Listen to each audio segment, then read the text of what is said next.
ಎಲ್ರಿಗೂ MS creation and thank you YouTube ಚಾನಲ್ಗೆ ಸ್ವಾಗತ ಸುಸ್ವಾಗತ. ಇವತ್ತು ನಾನು ಮಾಡ್ತಾ ಇರೋ ವ್ಲಾಗ್ ಬಂದುಬಿಟ್ಟು ಮಾರ್ನಿಂಗ್ ವ್ಲಾಗ್ ಆಗಿರುತ್ತೆ. ಸೊ ಮಾರ್ನಿಂಗ್ನ ನಾನು ಹೇಗೆಲ್ಲ ಸ್ಟಾರ್ಟ್ ಮಾಡ್ತೀನಿ ಅಂತ ನೋಡೋಣ ಬನ್ನಿ. ನಾನು ಹೇಳಿದಾಗೆ ನಾನಿವಾಗ ಗ್ರೀನ್ ಟೀನ ಮಾಡ್ಕೋತಾ ಇದ್ದೀನಿ. ಸೊ ಮಾರ್ನಿಂಗ್ ಗ್ರೀನ್ ಟೀ ಕುಡಿಯೋದ್ರಿಂದ ನಮ್ಮ ಬಾಡಿ ತುಂಬ ಹಗುರ ಆಗುತ್ತೆ, ಜೊತೆಗೆ ಪ್ರತಿದಿನ ನಾವು ತುಂಬ ಚೈತನ್ಯವಾಗಿ ಇರ್ತೀವಿ ಅಂತ ಅನಿಸುತ್ತೆ. ಅದಕ್ಕೋಸ್ಕರ ಬೇರೆ ಎಲ್ಲ ಕೆಲಸನ ಸ್ಟಾರ್ಟ್ ಮಾಡೋದಕ್ಕಿಂತ ಮುಂಚೆ ಫ್ರೆಶ್ ಮಾರ್ನಿಂಗ್ನ ಸ್ಟಾರ್ಟ್ ಮಾಡೋದಕ್ಕೆ ಫ್ರೆಶ್ ಗ್ರೀನ್ ಟೀನ ಮಾಡ್ಕೋತಾ ಇದ್ದೀನಿ. ಸೊ ಗ್ರೀನ್ ಟೀನ ನಾನು ಪೌಡ್ರಿಂದ ಮಾಡ್ಕೊಳ್ಳೋದ್ರಿಂದ ಅದನ್ನು ಮಳ್ಳಿಸ್ಕೋಬೇಕು, ಅಂದರೆ ಕುದಿಸ್ಕೋಬೇಕಾಗುತ್ತೆ. ಕುದಿಸ್ಕೊಳ್ಳೋದಕ್ಕೆ ಅದನ್ನು ನಾನು ಅಲ್ಲಿಟ್ಟು ಬೇರೆ ಮಿಕ್ಕಿದೆಲ್ಲ ಕೆಲಸಗಳನ್ನು ಮಾಡ್ಕೋತೀನಿ. ಯಾಕೆ ಅಂತಂದರೆ ಯಾವುದೋ ಒಂದು ಕೆಲಸನ ಮಾಡ್ತಾ ಅದಕ್ಕೋಸ್ಕರ ಕಾಯೋದ್ರ ಬದಲು ಸೊ ಆ ಕಾಯೋ ಟೈಮಲ್ಲಿ ನಾವು ಬೇರೆ ಎಲ್ಲ ಕೆಲಸಗಳನ್ನು ಮಾಡ್ಕೋಬಹುದು. ಸೊ ಹೀಗಾಗಿ ಯಾರೇ ವರ್ಕಿಂಗ್ ವುಮೆನ್ಸ್ ಇರ್ಬೋದು, ಅಥವಾ ನಾವು ಟೈಮ್ನ ಸೇವ್ ಮಾಡಬೇಕು, ಅಡುಗೆ ಮಾಡ್ತಾನೆ ಬೇರೆ ಎಲ್ಲ ಕೆಲಸ ಮಾಡ್ಕೋಬೇಕು ಅನ್ನೋರು ಪ್ರಾಪರಾಗಿ ಒಂದು ಪ್ಲ್ಯಾನಿಂಗ್ನ ಮಾಡ್ಕೋತಾ ಹೋದರೆ ಬೇರೆ ಎಲ್ಲ ಕೆಲಸಗಳು ಈಸಿಯಾಗಿ ಆಗೋಗುತ್ತೆ ಅಂತ ಹೇಳಬಹುದು.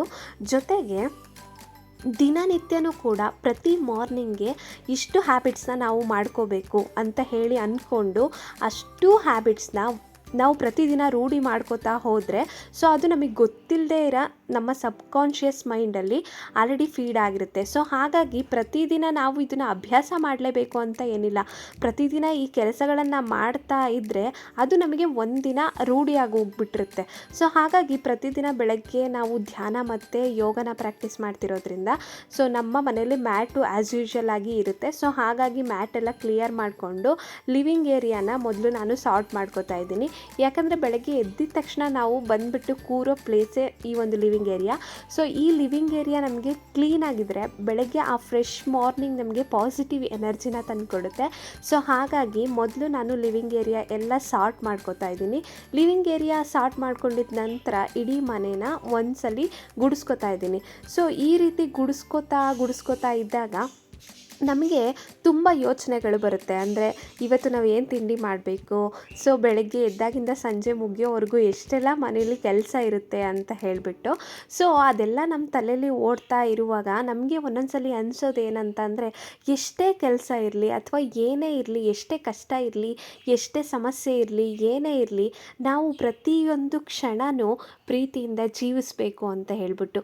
ಯಾಕೆ ಅಂತಂದರೆ ನಾವು ಈ ದಿನ ಯಾರ ಜೊತೆ ಇರ್ತೀವೋ ಅಥವಾ ಯಾರು ಆ ಕ್ಷಣಕ್ಕೆ ನಮ್ಮ ಜೊತೆ ಇರ್ತಾರೋ ಸೊ ಆ ಕ್ಷಣನ ಅವ್ರ ಜೊತೆ ತುಂಬ ತೃಪ್ತಿಯಿಂದ, ನೆಮ್ಮದಿಯಿಂದ, ಸಂತೋಷದಿಂದ ಕಳಿಬೇಕು. ಯಾಕೆ ಅಂತಂದರೆ ಈಗ 1 ಸೆಕೆಂಡ್ ದಾಟಿದ್ರೆ ಅಥವಾ ನಾನು ಈ ವಿಡಿಯೋನ ಮಾಡಿ ಅಪ್ಲೋಡ್ ಮಾಡಿದ ತಕ್ಷಣ ಅದು ನಾನು ಮಾಡಿರೋ ಎಲ್ಲ ಕೆಲಸಗಳಿರಬಹುದು ಅಥವಾ ಯಾವುದೇ ಒಂದು ಮಾತಿರಬಹುದು ಅಥವಾ ನಾನು ಏನೇ ಮಾಡಿರಲಿ ಅದು ಮುಂದಿನ ಸೆಕೆಂಡ್ಗೆ ಬರೀ ನೆನಪಾಗಿ ಮಾತ್ರ ಉಳಿಯುತ್ತೆ.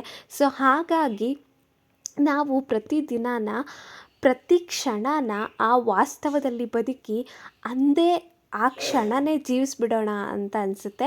ಸೊ ಹಾಗಾಗಿ ಇಷ್ಟನ್ನು ಹೇಳ್ತಾ ನಾನು ಈ ವಿಡಿಯೋನ ಇಲ್ಲಿಗೆ ಎಂಡ್ ಮಾಡ್ತಾ ಇದ್ದೀನಿ.